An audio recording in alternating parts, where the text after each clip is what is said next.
না কাঁচকলা পকোড়া দিয়ে আলুর দম রেসিপিগুলো দেখার জন্য ভিডিওটা দেখতে থাকো। আলুগুলো বয়েল করে রেখে দিয়েছি। আর কলাটাকে কাঁচকলা আর কি কুড়িয়ে নেব। ওখানে কুড়িয়ে নিয়েছি। এখানে দুধ ফাটানো ছানা দিয়ে দিয়েছি। এখানে চালের গুঁড়ো অ্যাড করব, লবণ অ্যাড করব, হলুদ অ্যাড করব। এটা বড়া তৈরি করব। তার আগে একটু ম্যারিনেট করে রেখে দেব। তারপর মশলা রেডি করা হবে। এখন মশলায় দেয়া হবে তো টমেটো, লঙ্কা, আদা, লং, দালচিনি, ইলাচি, জিরা, ধনে, সাথে লবণ একটু নিয়ম দিয়ে পেস্ট করে এখন বড়াগুলো তৈরি করে নিচ্ছি। বড়াগুলো তৈরি হয়ে যাওয়ার পর তরকারিটা রেডি করে নেব। মশলাগুলো ছাঁকনি দিয়ে ছেঁকে নিয়েছি।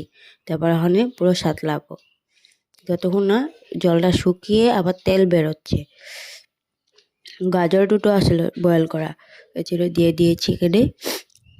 আমার এই আওয়াজটা ভয়েসটা একটু প্রবলেম হতে পারে, কারণ সর্দি হয়েছে তো তার জন্য। তা হয়ে গিয়েছে জল দিয়ে, তারপর বড়াগুলো দিয়ে ব্যাস, তারপর লাস্টে ঘি আর একটু কাসুরি মেথি দিয়ে ব্যাস হয়ে গেল ছানা পকোড়া আলুর দম।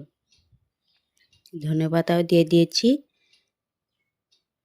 বেশ শাহি এতে ঘি দিয়ে এলাম। ব্যাস হয়ে গেল। আমার এই ভিডিওটা ভালো লাগলে লাইক কমেন্ট নিশ্চয় করবে।